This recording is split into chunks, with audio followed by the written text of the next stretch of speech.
Welcome back. This week is Burn Awareness Week, and they're one of the most common household injuries and can have lasting effects. We're happy to welcome in Jessica Pilgrim with the Alexander Burn Center at Hillcrest, as well as Andy Little with the Tulsa Fire Department to talk about this today. Welcome in, guys. Thanks for having us. Great to have you both. Well, when people think of burn injuries, they often think putting your hand on the stove, Jessica. There's a lot of dangers, though, in a household that you need to be aware of. Yeah, I think that it's important to note that pretty much every room in your house could be a potential danger for getting burned. The most common places that we see are the kitchen. People are cooking, not paying a lot of attention. Kids are trying to make their own food.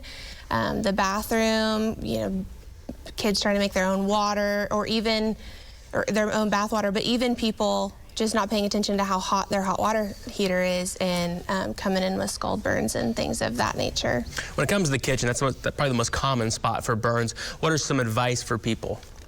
We just want you to obviously just be alert when you're in the kitchen. Make sure that your kids aren't in there. Make sure that you're turning those pan handles and pot handles towards the back.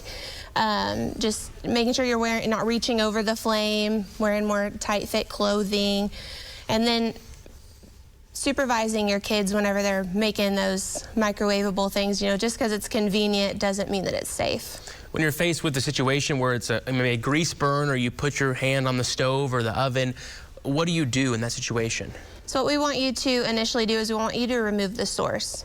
Use lukewarm water and then pat dry, place a sterile, clean dressing on it, and then go seek medical attention, because those burns may not look bad whenever they first happen, but yet as it progresses, it could take up to 72 hours for a burn to declare itself, and then if you wait, you're at a high risk for infection at that point.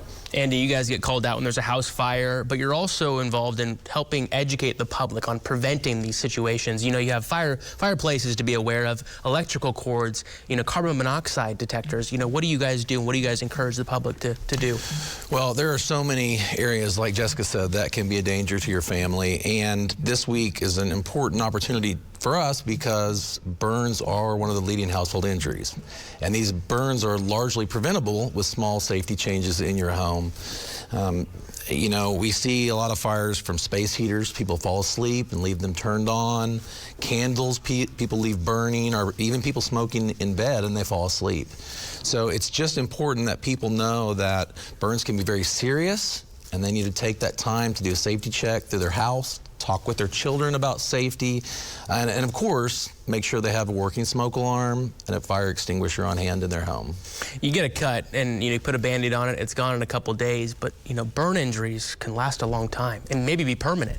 Right. And healing a burn and treating a burn is very extensive, from just daily dressing changes to surgery to lifelong recovery, physical therapy, and just the psychosocial, mental aspect for healing. So people, I don't think, take that into account of how serious burns really are.